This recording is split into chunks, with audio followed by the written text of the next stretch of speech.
If we roll it. We're just going to hit record. Rolling, and roll. Because I want to talk, dude. Yeah. We got to talk. Yeah. About this end of the season. End of season 2 of the Drew Carey show. Yeah. They go Ladies out with and a bang. gentlemen, those were the craziest couple of eps. Yeah, that we've watched in a minute. Maybe of the whole season. Yeah. Maybe of the whole series. Yeah, because season 1 wasn't even that mind-blowing.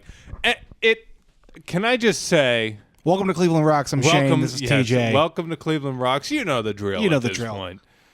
They have almost Simpsonized this TV show to where just the community and the city of Cleveland is much like the city of Springfield. Mm-hmm. And not even just the city of Springfield, as we come to find out in the finale. Spoiler, not really, of that we already talk about on this podcast of season 2. They end up in New York too. Just the entirety of the world that Drew and Drew's crew exist in. It's cartoonish. It's cartoonish and it's wacky and it's zany and I think it's crazy. People, I don't know if you've been getting it from people. Like I know your brothers and things have watched the show growing up in real time, and I've had coworkers and things that have told me this. I think we're finally seeing them like stretch their legs, dip their toes It's into a wackier sort of into that. situation. Yes. And I'm appreciating it fully. I think this is like, I enjoyed all of the other episodes we've seen. We've even talked earlier in season 2, like maybe it was 2 or 3 episodes ago, we were kind of like, it's plateauing. It felt stale in a way. It was like, okay, set up punchline, always saying the exact correct thing, which they're still doing a lot of. Yeah.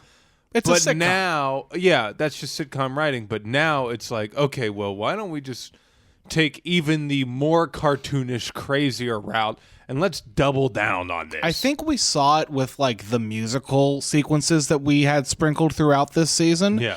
But like, I think something I'd imagine and hopefully, obviously, it seems it goes into the further seasons, clicks where they're like, oh shit, we've got like the Warner Brothers studios right here. Right. We have access to things like that aren't just, So anyway, yeah, that finale was bizarre for this season. I loved it. But like when I thought I knew where it was gonna go, it takes a left turn at the end, and it gets so fun. Again, we kept harping on the title, and we'll talk about the second episode. We got to talk about the first one before. Shit! I didn't even think about the title. But like the title's a double entendre. Yes. Oh my god. The whole time we're thinking New York Queens, New York Queens, as if that's what they wanted you to think. No clue. That's where we like. Because there's a whole second act to that episode. Yeah. Damn, and we got a whole other episode to talk about first. That's crazy. And even the second to last episode, which we're going to get to now, season 2, episode 23, Win a Date with Kate, it really like threw me through a loop. I have a fun thing that I don't think you know about this episode, but you could probably have picked it up based on some of the shots. So, well, oh shit, I hope it's going to be what you say because hold on. I don't know if I want you to reveal it or if I want to just say my observation. Go ahead and give me your observation. Does it have anything to do with the fact that they kept doing a lot of head-on shots? Yes. I was like, what is this? I wrote a note in there. I'm like, what the fuck is going on with these cameras? I guess I'm going to start with... Is it a 3D episode? Let's talk about the cold first, right? The cold starts with, we see Larry, and he's got this big fucking party sub. 6 foot. 6 foot, he says. And like he's like showing it to Drew. And the camera is like at this weird Dutch angle where like it's like pointing out at the camera and then he moves it back and then Lewis and Oswald enter. It does. Well, yeah, it goes into a POV. He's like, "Yeah, you want this, Drew? Yeah, how like many as if bites it's from would Drew's this be?" perspective. And it would be like shoving it in his face. It's pointing out. Lewis and Oswald come in after Larry, and they're trying to sell Drew on the idea of a Buzz Beer puppet show. Yeah, and the puppets are them dancing, and like there's a lot, like you had said, there's a lot of POV like shooting out at the perspective. So at this point I was like, what the fuck? And I pull up the Drew Carey show wiki. I'm glad you recognize it enough to be like, I'm gonna Google what this is. I'm here just watching. I'm like, oh, they made a weird stylistic choice and they doubled down on. So in 1997, in the first week of May, and I'm not sure exactly how this works, but ABC did a thing where all week long on their sitcoms, they had 3D episodes where parts of the show were, and like this one had like 4 or 5 scenes. Most of them were in the cold open, I will say, but a lot of them were like scenes where it's like you are, I guess, told on the broadcast to put on your 3D glasses. Where do you get 3D glasses, you ask? Well, ABC apparently like partnered with Wendy's, and you could pick up 3D glasses like at Wendy's. Dude, you'd presumably have with to a buy purchase, something. I'd imagine. I can't find that. There's also like a TV Guide cover where they talk about this. It's like Home Improvement did it, Spin City, Ellen, Family Matters, Sabrina the Teenage Witch. There was a Full House reunion episode on America's Funniest Home Videos with Bob Saget, rest in peace, where they did a 3D component. Whoa, that makes so much sense. God, it's like, remember when we did that episode where Drew goes to Vegas and we're like, what the fuck is this? It's again, it's just, it's more crossover, like gimmick stuff. It's fascinating. I love this era of television. God, this was really like a golden era of TV. You talk about kids being raised on television. I even to some extent believe we were still part of that generation raised on TV. And I guess kids are still raised on it differently. They're raised on streaming now, and every kid has a tablet. You call them iPad kids now, whatever. Yeah. Different. But there's something about TV that I love. Mm-hmm. It's like this central thing that you gather around, much like maybe our grandparents would have talked about radios as a kid. Everyone gathered around and you watched it all at once, and you kind of just got whatever was assigned to you, went off of the channels, and like you, whatever was playing on ABC that week. Just what an awesome thing that they tried. It seems ridiculous but now. But it's in fun. Practice. It's like a fun little, and this is yeah, probably to go pick up glasses at Wendy's. 3D is more like new. You're not new, but you know, it's more in vogue. Well, I wonder when 3D movies really started becoming a thing. Right. I mean, we were still like probably like when we were 10 and shit. I remember seeing. I remember Shark Boy and Lava Girl in 3D and stuff. Like they were 3D movies. Like I'm sure they were huge in the late 90s and things. Like it makes sense. That's just awesome. I can't believe. Were the commercials in 3D? Would it instruct you when to put the glasses on? It would instruct you when to put on the glasses, is what I'm told. Yeah. So we obviously didn't get that because the version of the show, not the rip. We're not the version of the show that we're watching. I wonder if on Plex they make you watch the 3D version. Well, no, but on the versions that we're watching from like, syndication, it's obviously not in 3D. Like the things we saw were like weird, interesting shots, but they weren't like red, blue. You know what I mean? Like, So. Wow, that's fascinating. Yeah. They did a whole 3D that makes so much episode. sense now. I was like, it was as early as that first scene. I'm like, what the fuck are we doing? Why is he shoving the hoagie in Drew's face? The hoagie. We have, again, the puppets of Oswald and Lewis fighting. Yeah. Later in the ep, Drew's like shooting at the camera and they have bubbles. Lest we forget the whole Mimi prank thing. Like, Mimi, it ends with, I think Drew gets hit. So Mimi and Drew are at their pranks thing again. Mimi gets squirted with ink by a phone. Yeah. So the ink is obviously going at her. It's not at the screen. But then I missed it. But Drew goes over to the pneumatic tube that they have at the office. Oh yeah, and it shoots a donut. And I don't know if it was at. I don't remember the angle. But they the one other thing I want to say is I'm imagining this is 3D too. The sequence where Drew imagines Mimi's head exploding. Yeah. Has to be 3D too. Yeah. Dude, this Looney Tunes ass episode. It's a real Looney Tunes ass episode. So, all right. So we open up. That's the whole opening. It's just a bunch of 3D sequences. Office, You're not missing anything. No, there's no plot points. We can talk about the pneumatic tube. What a funny thing that they have. Well, it comes back. Office. We had it only once before, I think. Yeah, right? whenever Mimi was banished to the basement. Yeah, so it's still there. Yeah. And then there's... Did people use pneumatic tubes like in business in the 90s? Mail rooms, I guess. Mail rooms, of course, are like going to the bank. Mm-hmm. You would like checks and things. I remember that was the coolest part of the bank when my mom would we'd go through the drive-through part and she'd open up the tube thing and she'd put it in and it'd shoot up through. Yeah. Anyway, you didn't miss anything else in the intro there. Other than a cool 3D gimmick. Yeah, and Mimi's head, a fake Mimi blowing up in Drew's imagination. Cut to the old title sequence. It's back. And it's Moon Over Parma. Moon Over Parma, and I guess it's the last time we ever see it. It's the final episode where it is played, is what I'm reading on a fan wiki. So I don't know why it came out of the blue, because we haven't had it for most of this season. Could it be, I wonder, now that we know it's a 3D episode, were they worried that you'd want Like, I wonder if that was in 3D. Like, you know what I mean? Like, the dance one that they have obviously was not shot in 3D, I guess. So maybe it's not worth, I don't know. But yeah, anyway, we get the animated Moon over Parma one, and then we go into the Warsaw. And this kind of picks up from where we were talking about on the last episode. I was going to say it is interesting. That's a new exterior shot of the Warsaw. It's a little more like it looked front a little to the more, right. and it looked a little more clear. And there were like a bunch of people walking in. Yeah, and I'm like, you never see.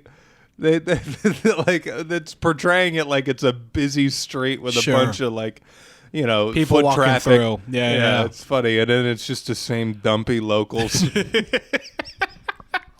Anyway, so we're in the Warsaw. We're at the Warsaw. Kate's and really upset about this date thing. Remember the last episode? We're actually going through with it. They offered to have someone win a date with Kate to bring Buzz Beer's popularity back. So like Willy Wonka, you're going to get a bottle cap on your Buzz Beer, and it's going to say you won. Mm-hmm. You get the date with Kate. Yeah. So Kate's pissed about it, and they're all kind of like just waiting to. I don't know why they think it's going to be at the Warsaw. I guess where else do you drink in Cleveland, as we've said before? Yeah. But they're all like waiting to see who wins this thing, it seems. Yeah, and Drew's trying to like console her, who's like, we'll chaperone you, it won't be so bad. Yeah. And he's like, they're selling more beer than ever. Mm-hmm. So Kate's a hell of a draw for these guys right now. But Mr. Wick, a face you don't see in the Warsaw very often, comes through. He comes through the office. Through with a hot guy.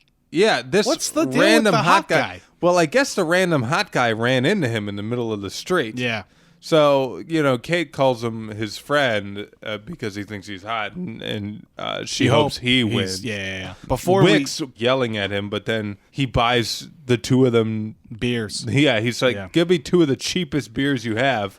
Turns out that's Buzz Beer. That's, again, working class beer through and through. Yeah. Affordable, drinkable. I want to also bring up the guy that had the bottle cap. Oh, yeah, but the it was nerd. fake. This nerd comes up, I guess, that Kate bullied in like high school or something. Yeah. And he's like, oh, I believe I won it. And then Drew looks at it, pulls it up, and he's like, no, you used the wrong kind of printer on the inside of this. This isn't the correct. It's to follow up on what we said in the last episode about who the graphics guy would be, we thought it'd be Oswald. 1,000% true. 1,000% true. We should have known. He was so anal about the printer ink. He spotted a fake a mile away. Yeah. No, he's a genius. Yeah. When it comes to that, so he's definitely printing the shit. But I love that guy. Yeah, tried to fake a date with Kate. Yeah. Yeah. Who I guess was bullied by Kate. I like to think he was seeking revenge. Sure. Yeah. Anyway, we never talk about that guy again. Yeah. It doesn't matter because Wick and this guy are drinking Buzz Beer. Hot Guy doesn't win it. We don't really see anything else from Hot Guy. No. After that. Hot Guy thinks he might have something, but Hot Guy... it's a hair on the bottle cap.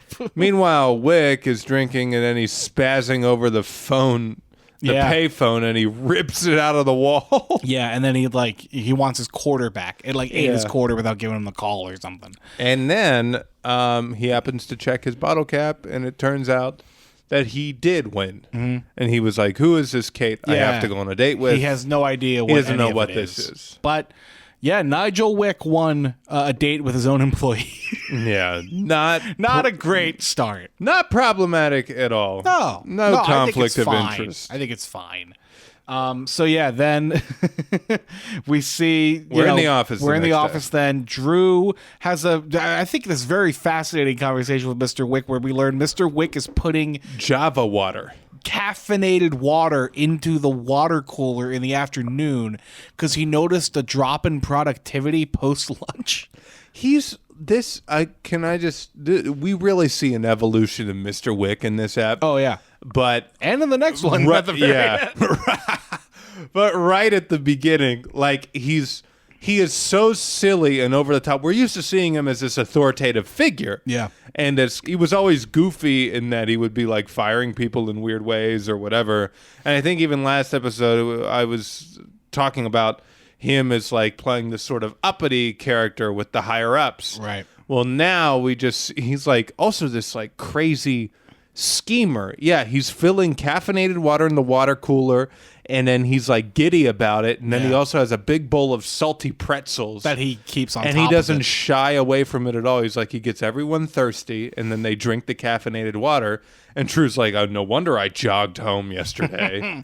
My favorite thing is we see Larry here come through. Like, again, to talk about the cartoonish nature that this show has taken, this actor, and it's got to be like a stunt double, but Larry is doing somersaults down one of the hallways. You don't think Larry could do somersaults? I don't think that actor is built for cartwheels, by the way, not somersaults. Shit, I'm sorry. Cartwheels down the hallway, and then he stops, and like he's just talking incredibly fast about all of the work he's getting done. He's about to do an inventory count, even though they're not supposed to. He wrote a bunch of reports, and then he wrote like a list of his favorite movies of that year, but they were out of printer ink, so he wrote them all by hand, and then he starts handing out copies of it to everybody. It's like it's goofy shit. It's so fucking funny. Yeah. And then this absurd conversation wraps, and Drew and Wick are walking back over towards his office, and Drew starts, because Kate wants Drew to, because Drew kind of has Wick's ear. Yeah. As we come to learn, wants to talk him out of going on this date with Kate. And she Wick's thinks like, it's probably not the best. And yeah, she's and Wick's concerned. like, oh, that's not, you're trying to talk me out of my prize. That's fraud or whatever. And Drew's like, oh, no, okay. So here's 2 tickets to Greece at the Cleveland Playhouse, and a limo's going to pick you up, which is real nice. And he's like, when he talks about it, he's very clearly like not like thinking it's a date. He's like, oh well, it'll just be good conversation and a night out with someone. That's all it is. Like he's not thinking of it romantically. Yeah. So, which probably pissed off that nerd. And he's like, I'm going to just pretend to laugh at everything she says for 12 minutes. Yeah. Drew, I think, jokes about putting like a clock on her head so that he knew how long the date was. And then Wick laughed, and then fake laughed. He was practicing. Practicing his fake laugh. Anyway, Wick leaves. Mimi comes over, because if you forgot, Mimi has a big old crush on Mr. Wick, and she was very protective over this date. She also doesn't particularly like Kate. She kind of already thinks she's a slut, so doesn't help. Yeah, that now she's going to be going on a date with her boss. I also, to be clear, slut is Mimi's word. Yeah, not mine. Oh, we'll get back to that too. Yeah. So Mimi kind of chews her out and sets it clear to Kate that she doesn't want this to go any which way. And Kate's like, you don't got to worry about that. Yeah. So then we go to the Warsaw. Mimi did have one line here. She was like, I got 3 things in my hair I could kill you with. And I was trying to, what the fuck? I didn't think too hard about it. She got a little machete in that hair. I don't know. Then we go to the Warsaw. So again, tying back to, I guess, the opening of this with the guys trying to pitch Drew on different promotional things for Buzz Beer. The Lewis and Oswald have come up with, they think there should be a Buzz Beer dance, and it's basically like you're getting like shocked almost a little bit, like you're the buzzy. You're moving around like crazy. There was another move that Oswald did that I can't remember, and they were just like shaking around like they're being electrocuted. It's a good bit. And they're just killing time waiting to see what happens. Kate's out on the date. They're out watching Grease, I thought that was so funny considering all the Grease talk we did a couple episodes ago. I'm like, I didn't expect what the fuck's their deal with Grease? It's good. Grease is ever present. It's timeless. Yes. Anyway, so Kate walks in with Wick. Yeah. Well, she walks in herself. And she walks in. Oh man, I bet you're glad that you're off with that stuffy foreigner's gone or whatever. Yeah, not like that. That sounded prejudiced. Basically, that's what they say. And then Wick comes in, and she calls him Wiki, which I was like, nope, don't like that. Yeah, weird at the start. Weird pet name. And then they give a big old kiss. Smooch. Yeah, they're making out. They don't make out. No, but it's a big old. It's an intimate kiss. There's passion behind it. There's no tongue but passion. Yes, no tongue but passion. And then it's Drew's kind of like mortified at the idea of now Kate falling for their boss. He's like, in 2 hours I'll be drunk and I won't have to worry about it. But right now in the moment he's like, well, I don't understand. Like it's just like, more flabbergasted. I did not expect this to go well like that. This was not how this was going to blow up in his face. Was it on my 1997 bingo card? Also, I did write down here just like how remarkable it is how they just get fucking blasted every night. Yeah. Every weeknight they're just at the bar drinking. Is this a weeknight though? I took it as a weeknight, but probably. Maybe not. Well, I don't know. Just because, to go to it, in the next scene, we see Wick hanging out with the crew at Drew's. Oh, yeah. You know what I mean? So that could have been a Saturday. Yeah. Anyway, so like I said, they're at Drew's house now, and Mr. Wick is just casually in the backyard shooting pool with Lewis and Oswald. Yeah. Beating them pretty handedly, I gotta say. Yeah. Yeah.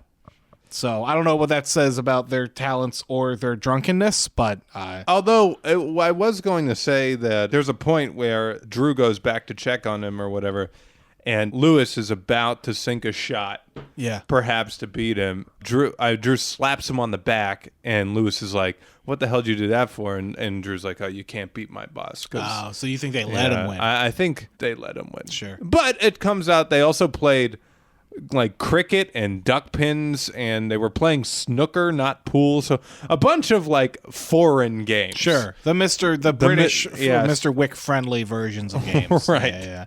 And then I think Oswald has a line about they're going to go play a good old fashioned American game of Chinese checkers. Yeah. So anyway, at that point, Drew and Mr. Wick are left get alone. some one-on-one time. Yeah. And this is where, in hindsight, I should have known something was up. Yeah. Because it's just like the absurdity. First, Wick's like, let me ask you some things about Kate. Yeah, he wants to know more about the woman that he's just fallen about for. Perfume, her favorite perfume. What's her favorite scent? I think it was Obsession, whatever. And then he asks, Wick says, sometimes I'm naughty and I like to be disciplined. There you go. Would Kate go for that? There you go. Just honest questions. Questions that Drew does not want to talk to his boss about with his best friend. But yeah, no. He's Mr. Wick's a naughty boy. He wants to, listen, we said it very early on. We do not kink shame on this podcast. I'm very pro any, whatever. If you're a naughty boy and you want to be whatever the power dynamic is. Yeah. And then it goes to, he asks Drew, how would Kate feel about naked pictures? And Drew's like, oh, I don't think she would take naked pictures. And then we go, oh, no. Naked pictures of Mr. Wick. Yeah. Playing different sports. Like, I think he said, he said bocce ball? Yeah. Just Mr. Wick throwing a bocce ball. Yeah. He threw it with two hands. Yeah, there's some bocce balls, if you know what I mean. Yeah. No, absolutely. So just very clearly like an uncomfortable conversation. But he's really hamming it up. Yeah, Drew has put himself in a precarious position. Yes. Oh, Drew, when will you learn? Yeah. So the next day, we're at the office. Kate has been given a book of photos of Mr. Wick that she says Nigel said I couldn't open them. But if you want to open them, she didn't say that other people couldn't. And Drew's like, no, I'm good. I don't need this. Drew knows what's up. I don't need the bocce ball. And then Mr. Wick and Kate kind of just are very, Kate's calling him Nigel. He's calling Wick, her Cupcake. And he's like, sorry, I know you don't like to be called Cupcake. I might need to be punished later. Yeah. Just really sort of cringy shit going on. Yeah, laying it on thick. And at the same time, he's laying it on thick with her. He's kind of like, being a thorn in Drew's side. Being like, oh, I need this report on my desk in an hour or else, you're fired, this, that, the other. Yeah. And Kate kind of sticks her neck out for her friend. For Drew there. And it's like, hey, oh, you should be nicer to Drew. He's my best friend. Why would, and it's just, he's like, oh, well, we're all employees, so including you. So maybe you should go back downstairs and sell your little lipsticks and all this stuff. And she blows up on him. Not having it. Yeah. If you couldn't get Kate's toxic character trait comes out. Yeah. We see the firebrand that she is. Yeah. She starts quoting Drew and that he's like a pompous, Mr. Wick is a pompous small man. And Drew's like, whoa. Like it escalates to a point really quickly where you're like, oh, fuck, oh, shit. Like, it's all over. Yeah. And yeah, I guess it ends with her breaking up with Mr. Wick. And then Mr. Wick fires Drew. Yeah. In one of the sadder sequences of the show, Drew is then left to pack his things while he's like weeping. And he's also singing High Hopes, which as a Phillies fan, I am familiar with. But it was, I don't know, it was bizarre to, see him doing that. It was bizarre. Yeah. It's fun. Everybody, obviously, the whole office you really is paying attention. feel like, oh, this is all real. Real. Yeah. There's like this visceral there was fuck moment. a silence in that particular moment, and you're just like, oh geez, that's Well, and the way that Kate explodes at Mr. Wick, it's like the whole office has his attention. You know what I mean? yeah. So, or her attention rather. So yeah, it looks like Drew's it. Like that's 10 years of He Drew's picks life. up his Dilbert. This was the moment where you really like when he's holding the Dilbert and like they both have the glasses and he's singing High Hopes. It was just gut wrenching. Yeah, no, absolutely. And then Wick comes out, and I forget how it's revealed. He's like, "Oh, Carey, one more thing," and then we get a shot of Drew looking at of Drew at his cubicle, and then Kate comes out from behind the cubicle and goes, "Gotcha." And the whole thing was a prank. Mr. Wick, I don't know, I might have even been, I think, to the point where she says she made sure that Mr. Wick got that bottle cap. yeah. And then she worked with him to fake this whole romantic entanglement so that Drew would learn a lesson about not auctioning off his friends For dates? Yeah, for To dates sell to beer? sell beer. Which, you know, I gotta say, good lesson. Good I lesson will learned. say, I'm not saying that this was the best way to handle this, Mm-hmm. but they did sell more beer. That's true. No, look, as wrong as it might have felt, It did work. Yeah. Everyone won. The business sold more beer. They got rid of the other uppity cappuccino rich guy. yeah, no. And For now. and then Kate didn't have to go on a date. Yeah. Well, they probably still saw Grease, I'd imagine, at the Cleveland Oh Playhouse. yeah. But It's just a good time. Grease is the word. So Drew gets to keep his job, though he still has to have that report on his desk in an hour. And and it seems like it's all fine, and it's water under the bridge. Ha ha ha! Great Yeah, sitcom Wick plot. and Kate are laughing, and then Wick says, "I love you." Yeah, and Kate's like, "What?" And he's like, "Oh, nothing. I love you." And like it seems that Mr. Wick has actually fallen for Kate in this situation. She says thank you, and that was kind of where it was Where it left. ends Wick for that walked moment. away. Yeah. And then Mimi comes up to Kate. She's like, I hear this thing between you and Wick was a prank. She's like, it's a shame what they did to your car. Yeah. What'd they Meaning- do to my car? And it's like, oh, you know, the person who carved slut into the side of your car. Right. I'm actually going to go look to see who did it. I'm going to find it Yeah. out for you. And then she walks away. Yeah, good Mimi line. Good bit. So anyway, But now- seems Mr. Wick, New conundrum. Uh-oh. actually fell in love. Now, can I just say, I really bit on this first one. I didn't know how they were going to get out of it. Yeah. But I was like, oh, fucking how? It didn't really matter because I know it's a sitcom, and I know that, like, somehow. I know none of it's real. I know, like, I want to make sure you know this. I know this isn't a documentary, Yeah. but I knew they were going to tie a bow on it somehow, and it wasn't going to matter how Right. they got out of it. They could have done fucking anything, Yeah. as they did. But I really, when they said it was a prank, I was not. That got me. Yeah. I was like, oh shit. Okay, that's good. Yeah. Now in hindsight, it was so absurd that of course it was a prank. He was even laughing about the discipline thing to Drew's face. Yeah. But I'm like, damn, that was good. Yeah. Now the second part was like messy. Wick getting actually maybe falling in love. Yeah. No, so it's rough. At the office again in the next scene. I always love when they're at the office and then just to show the time pass, they show the outside and then Yeah. they cut We're back. still at the office. We're still here. Drew, this is another 3D moment. Drew's shooting a Nerf gun at the camera trying to hit bubbles. Lewis is blowing bubbles. Oswald is trying to shoot it with this. Does he have like a little like BB gun or what does he have? I'm trying to remember. They're all trying to pop these bubbles. I'm sure if you had 3D glasses from Wendy's in 1997, I'm sure it was awesome. super fucking cool.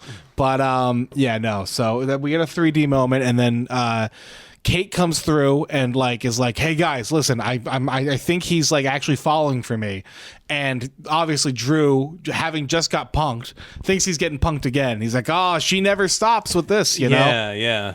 And then Wick comes out, and it seems he wrote a poem. Yeah, he asks to talk to Kate, and then he asks the guys all try to get out of it because they're like, "Fuck this." Yeah, And he's like, no one "No, wants a part of I'd it." like you all here as friends."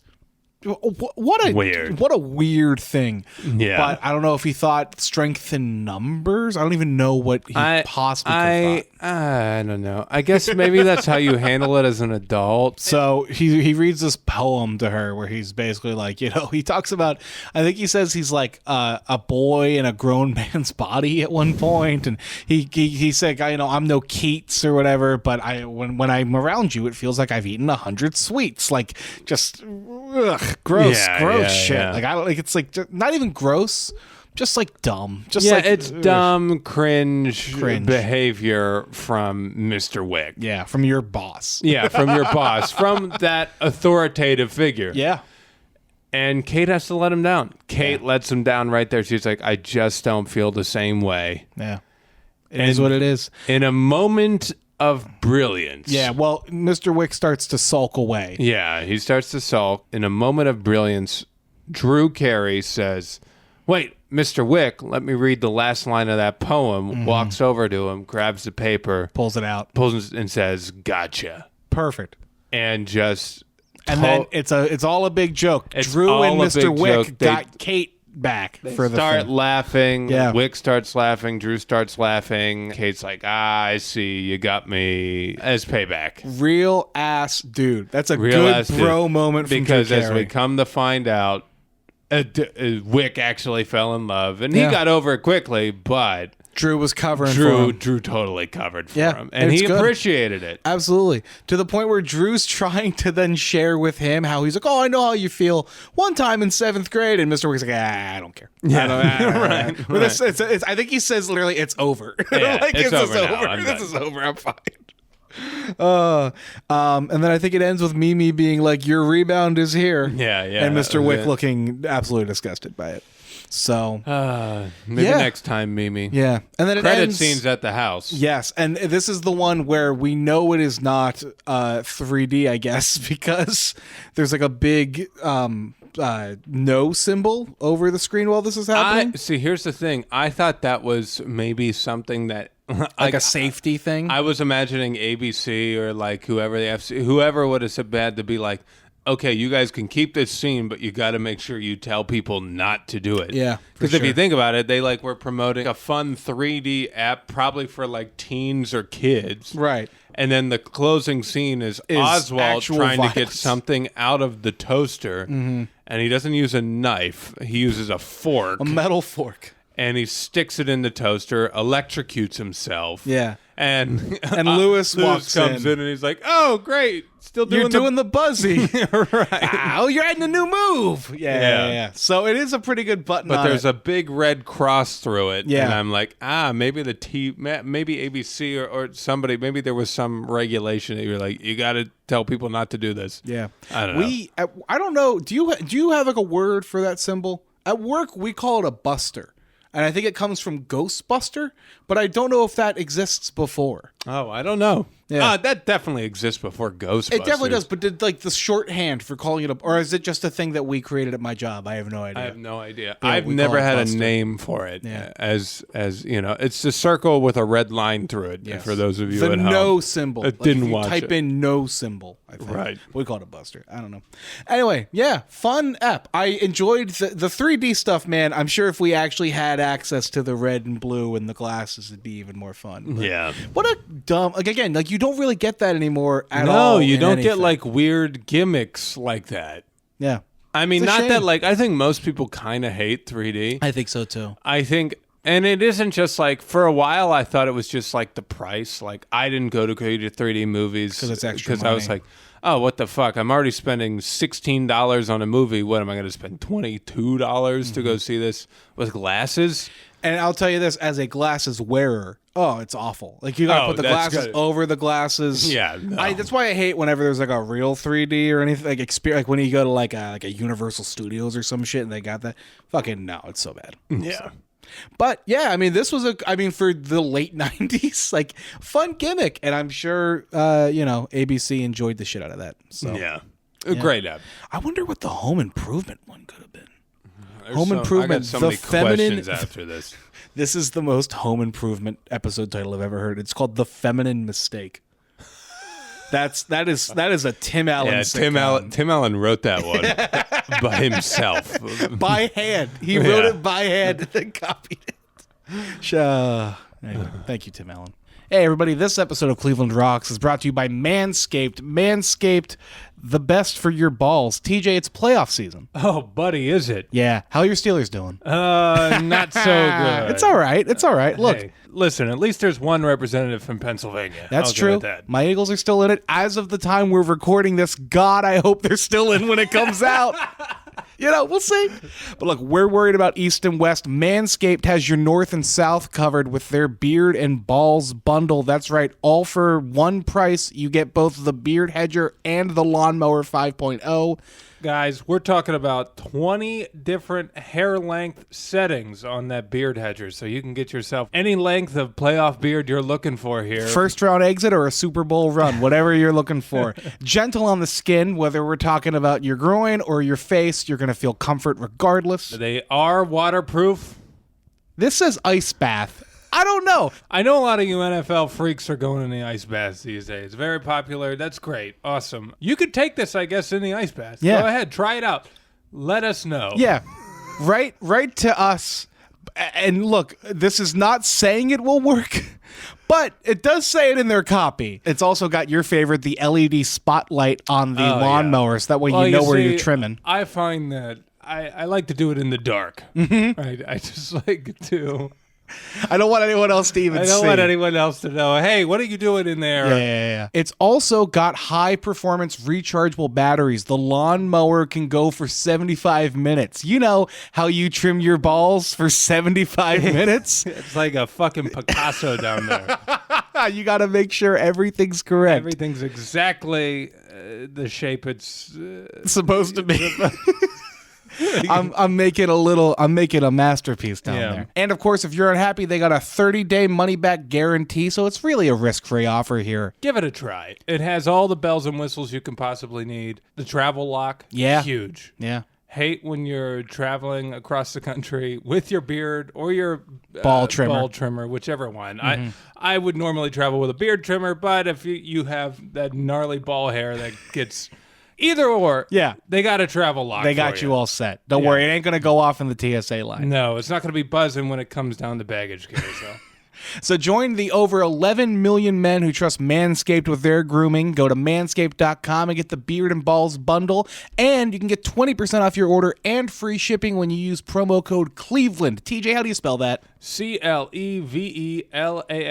That's right. So, ladies and gentlemen, go to manscaped.com today. Use promo code Cleveland. That's CLEVELAND. Who did not make the playoffs. Yes. They did not.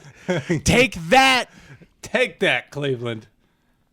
And as always, thanks Manscaped for sponsoring this episode. Then we get to the finale of season 2. Yes, finale of season 2. Season 2, episode 24, New York and Queens. New York and Queens. I really can't believe I didn't get that until we started this episode. I'm glad my genuine reaction. Look, who could have predicted that that's where this episode was going to end? Not I. So, I'm sure the people who have watched it, who are listening to us, are like, duh. And it's like, you don't fucking know. Yeah, anyway. We were going in raw, guys. We had no idea. We didn't. This is the least researched / most researched Drew Carey pod. Mm-hmm. By default. We're the baseline for all of it. Opens up in the office. Todd, new guy. He's just another guy. New guy to us. Just we a learned young guy. He's like a 21-year-old that's getting chewed out by Drew. He looks like he's fucking 35. Yeah, it's not. They say he's 21. And I think that's just like to paint a picture for where we're going with the rest of this. But they say he's 21 and he keeps running late to work. And Drew's being hard on him. And he's like, look, you got to understand the importance of coming to this job. And the guy's going like, "Yank you very much," or like called him a white ass. Yeah, white ass. I think, but trying to cover up his tracks. But he's like saying shit under his breath, being a jerk. Yeah. Mimi comes in as well. We learned that Mimi was out the night before at a Marilyn Manson concert. Is that right? Yeah, it was a Marilyn Manson concert, and she looks like she's hungover. She's still wearing her clothes from the night before. I mean, she was up till, from what it sounded like, 3, 4 a.m. Yeah. So late night, and she's telling the 21-year-old Todd about it.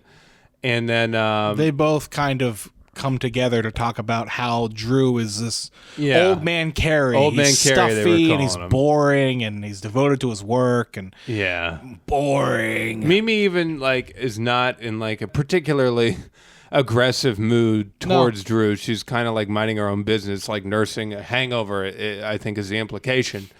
And anyway, she tells Drew, basically, you got to live a little. Yeah. When was the last I time? have What a do you life. do for fun? Yeah, He's what like, do you do for tonight I'm fun?" going to go home and sit on the couch and make a hungry man dinner and watch TV. And oh my God, I'm so boring. Like, Right. it draws, it occurs to Drew that his life is just this job And then nothing else. to pile on top of it, Yeah. Mr. Wick comes out and tells the office to gather around Drew's cubicle, and he wants to celebrate something that Drew has accomplished. Drew has now come to 3,001 Consecutive days. days of work, the longest ever in Winford Louder history. I do. So, shout out the Drew Carey Show fan wiki. Somebody did the math. And if he actually did 3,000 consecutive days from the day that this aired, he started at Winford Louder in June of 1985 at age 20. I don't know. Did he go to college? Didn't we talk about this? He said that he because even in the 3,000 same days is 12 years. That's Okay. 12 years of your life. Interesting, because in this episode, he even said somebody didn't do their math right in this. The writers, because in this episode, he even says, "I've wasted 10 years of my life at this company." Yeah. Unless he thinks 2 of them weren't a waste. He's like Well, the first 2 were and the very middle valuable. one was pretty good. Yeah.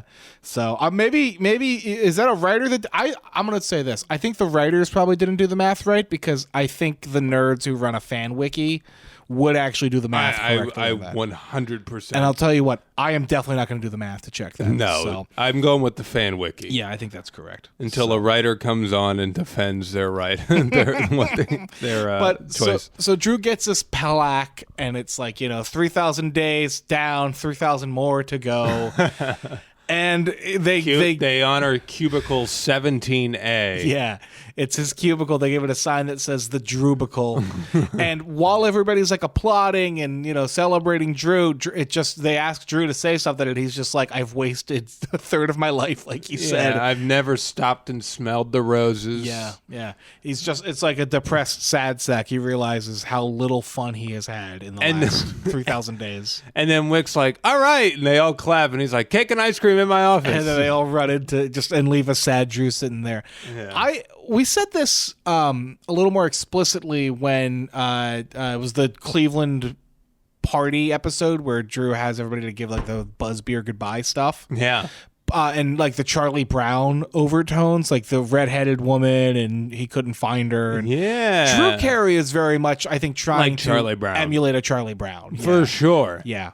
Good So, grief. yeah. You can hear it. You see good grief in his In face. his face, absolutely. Yeah. So that's the cold for this, is just like depressed Drew has kind of wasted a third of his life. Yeah, and he's feeling very existential about where he is now. Cut to, they're in the ice cream truck on a Saturday. Yeah, they're Talk about delivering working beer. all the time. This is the fun job even, but even it's still work. Yeah. They're delivering buzz beer throughout Cleveland. They're talking about, working on the Sabbath. They got to drop it off Yeah, at a the church, gang's though. pissed, but Drew's like, we got to do it. Yeah. This is part of, And then Drew's also ranting about he's worried he's turning into his father, and Yeah. and then Oswald.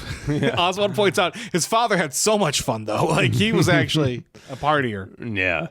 So anyway, Drew's talking about how he stopped living his life, and then he just gets this impulse idea.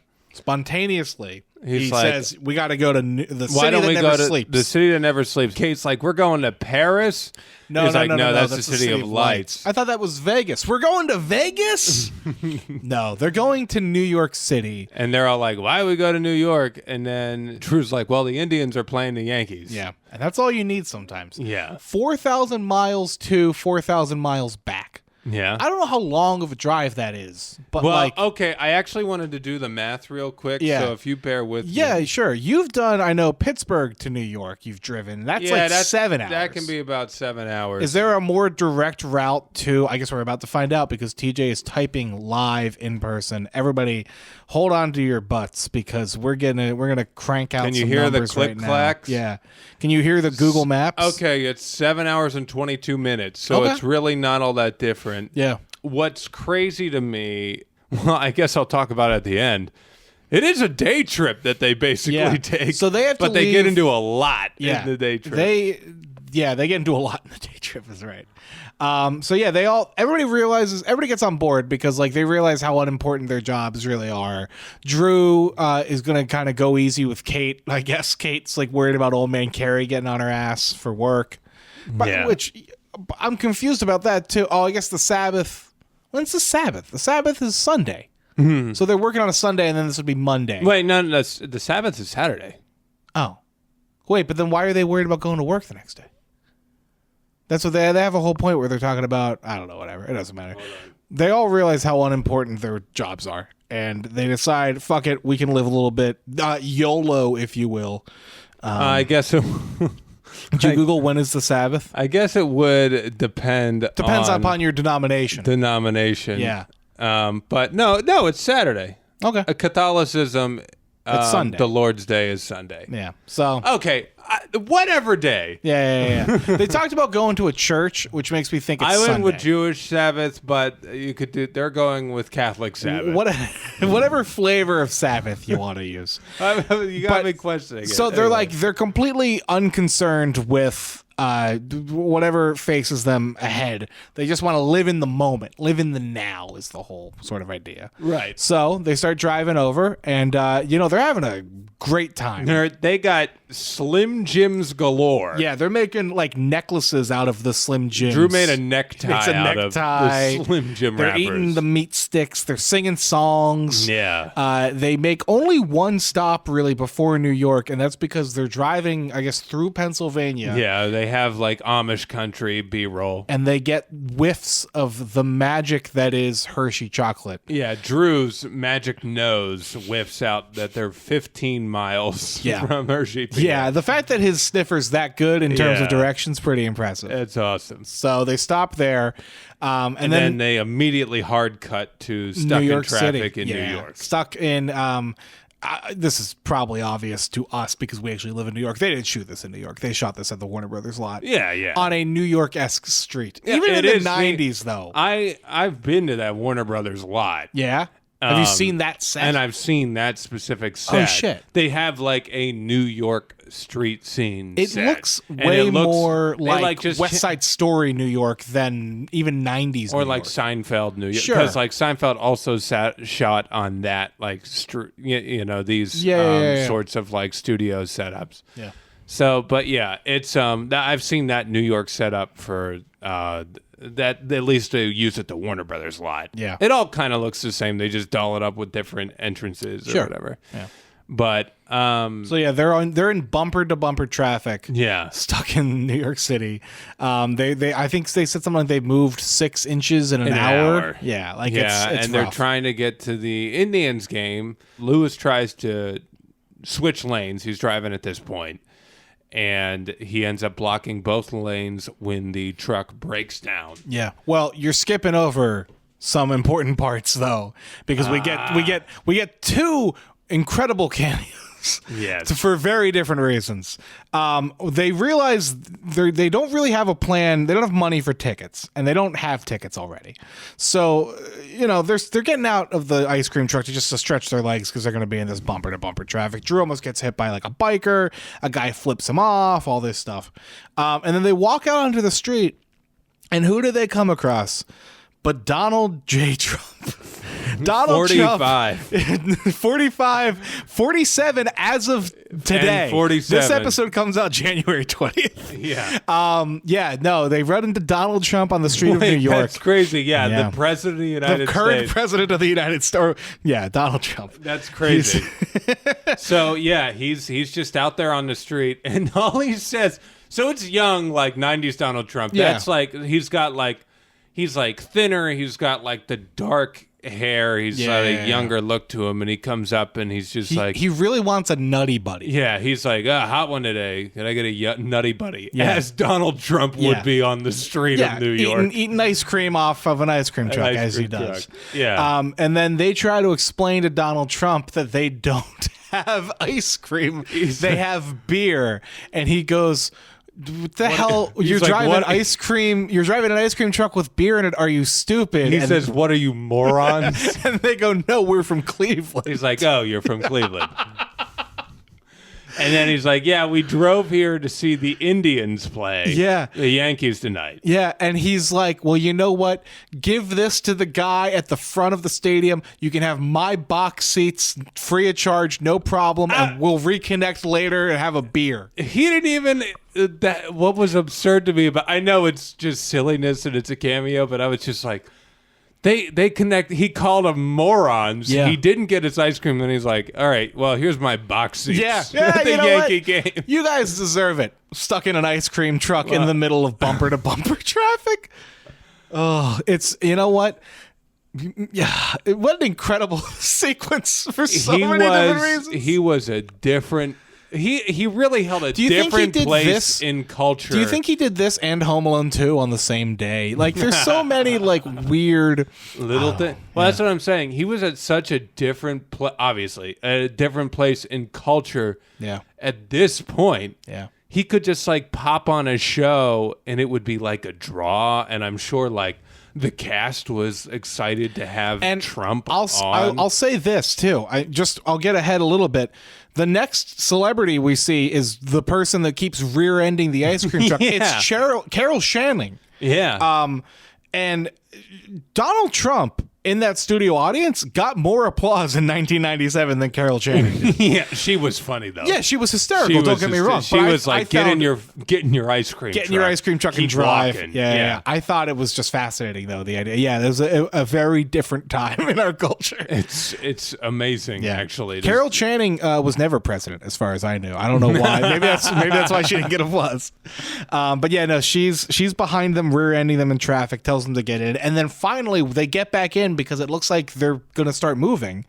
And then, like you were saying, Lewis is driving. Lewis switches lanes, runs out of gas. Tries to switch lanes, but as he's literally in the middle, the car stops, they're out of gas. They're blocking both lanes of traffic now. Yeah. Fucking nightmare in this city. And then, so Drew's like, oh, well, shit, we need to go get money because we don't have any money. Yeah. You know, they spent it all on snacks and the 10-pound Hershey Kiss at fucking Hershey Chocolate World.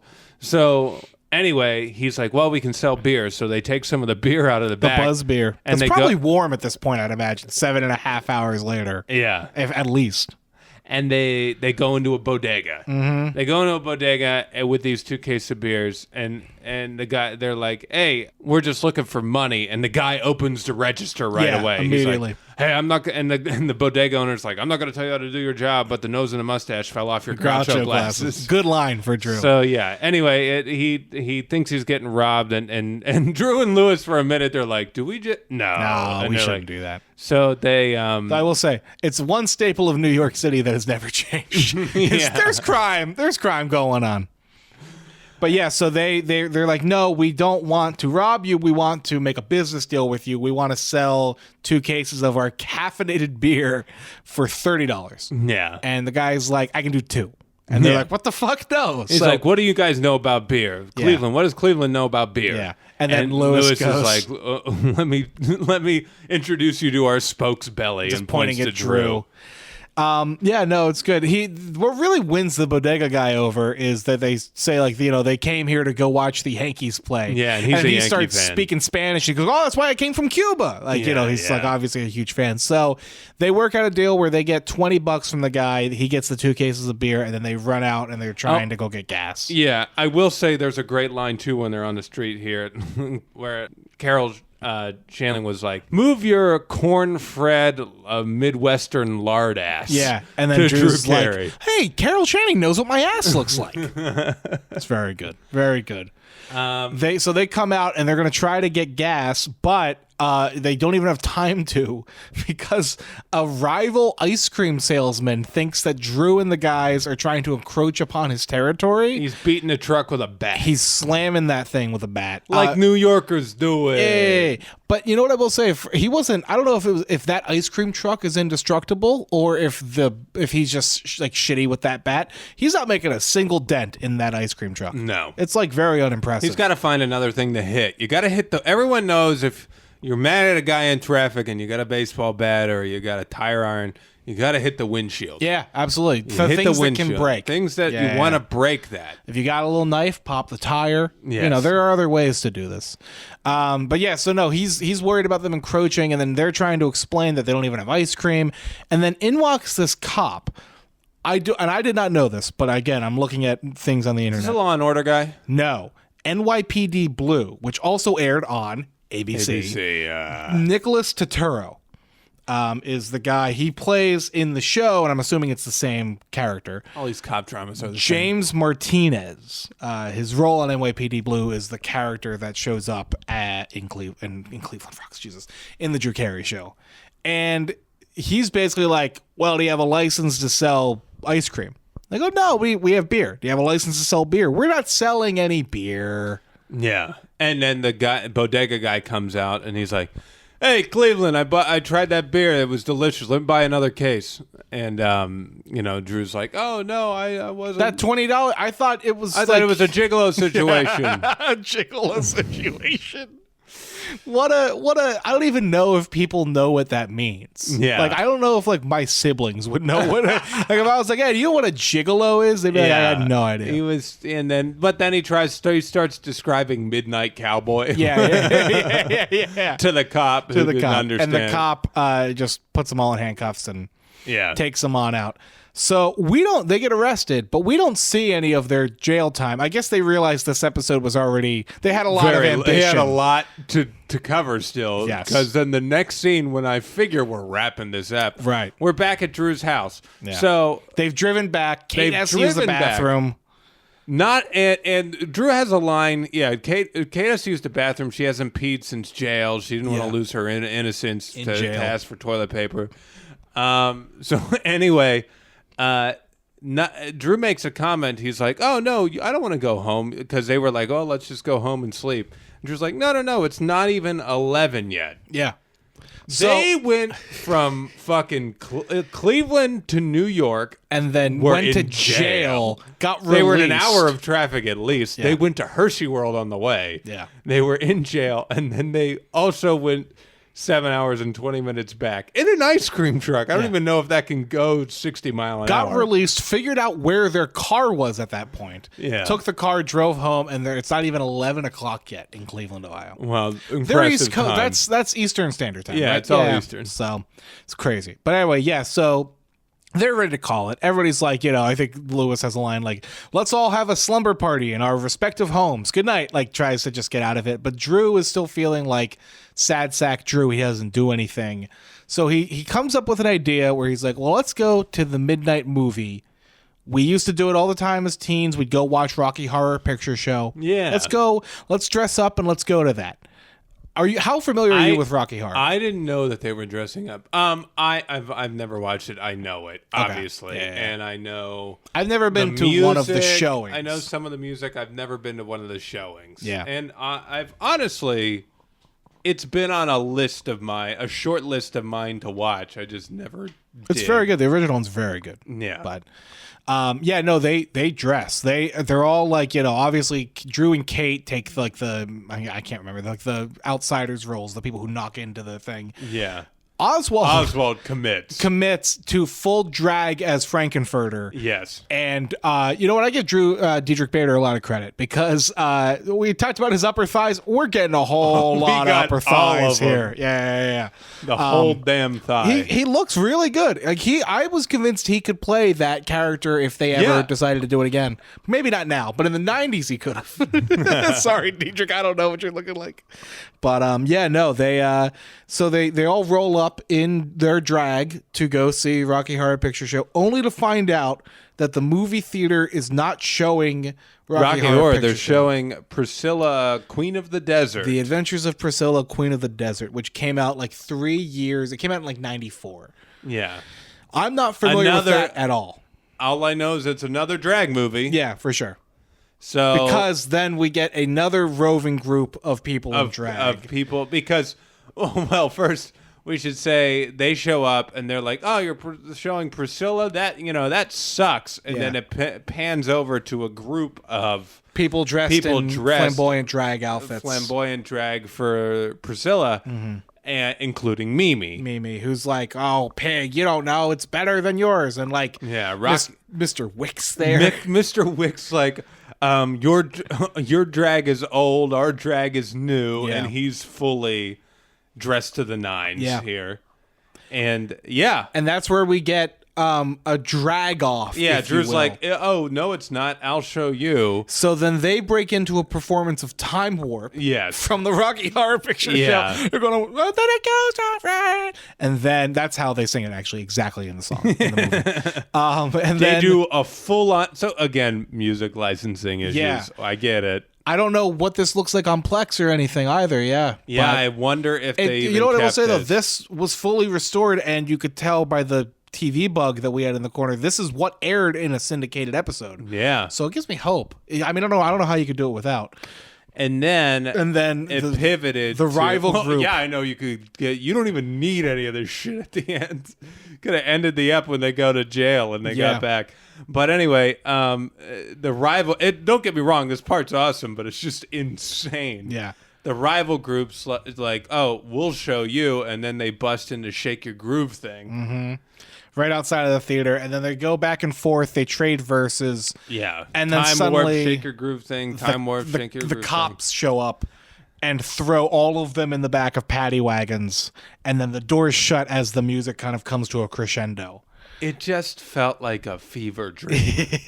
Again, it feels like it's the culmination, though, of like, and we'll talk, I guess, in the credits scene.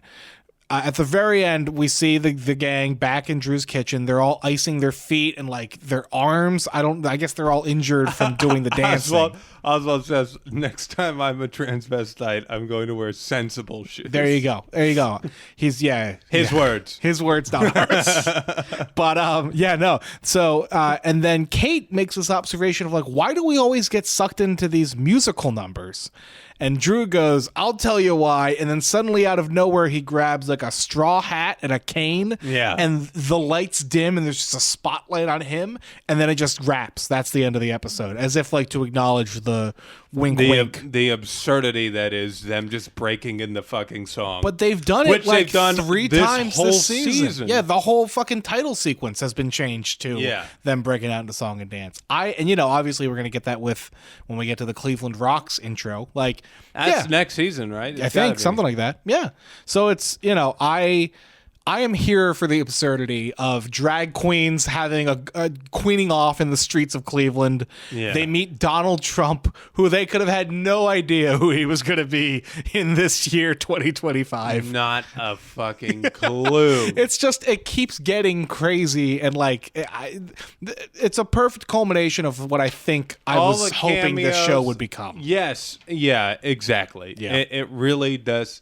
Like I said, even though the episode prior and everything, just like the whole community and world around Drew and the crew is just devolving into this like Simpsons, like Springfield. They're becoming caricatures of themselves. Yeah, they're flanderizing literally everybody. Right. And on top of that, peppering in these ridiculous cameos, which I get some of them, like even the cop from the other ABC show. Like some of them, the network's probably just kind of pigeonholing in, but still. Yeah, but if you have a New York cop on the docket already, I enjoyed this. I'm interested to see where we're going now because like they fully, I think, it's gonna get so goofy. They've realized what they can play with. Yeah, and I think they've realized that people. I hope, obviously, it ran for 7 seasons after this. I think they've realized where people are willing to go and follow this show. Yeah. So fuck, man. I was really captivated by these last 2 episodes. Yeah. So. And this, I'm full. Not that I was ever out, but it's just kind of it's button, reinvigorated. Yeah, as a button on season 2 as we wrap up season 2 here. I mean, I'm just excited to see where it goes. We went from a plateau, and I thought it was a plateau, and we have just this is getting insane now. It could have ended with a period. Shows love to end with a question mark, right? Yeah, like the whole like what? Nope. They ended with a fucking exclamation point, and they were like, "Bam! See you next time." And there's not even a lingering plot question before, like I think season 1 to 2, Buzz Beer. Yeah, and like that was sort of the we get to see how this develops. We got this is kind of a clean slate going into season 3. I don't know what the next episode holds. Yeah. I don't know what they're going to pick up with. They could pick up with anything. It doesn't. It could be totally fresh. So it can be the craziest shit you could imagine. Yeah. And isn't that what, at its idealist, at its highest peak, a television sitcom should be? Yeah. Like, let's just fucking have fun. Yeah, exactly. That's and I will give most of them credit. I think like there are a lot of modern ones that still do that. Oh, for sure, absolutely. But again, just the whole thesis of like, why are we doing this podcast? Why does nobody talk about this show? Yeah, why does nobody talk about this show? Why does nobody? That took so many swings. Yeah, and like I would say, it mostly hits even in 2025. Yeah. Like more people talk about Home Improvement than this show. Yeah, and I think that's a shame. Yeah, and not to like dump on Home Improvement. It's fine. We already shit all over Tim Allen earlier. Yeah, we can't shit on this thing. But like this show is awesome. Yeah, this rules. Anyway, so that's a wrap on season 2. That's a wrap on this pod for now. Thank you for listening. Yes, we will catch you in the next one. You can follow us on Instagram, instagram.com/Cleveland Rocks Podcast. Email us, clevelandrockspodcast@gmail.com. Do everything we do. Yeah, and we'll see you on the next step. Later, guys. Thank you. Bye.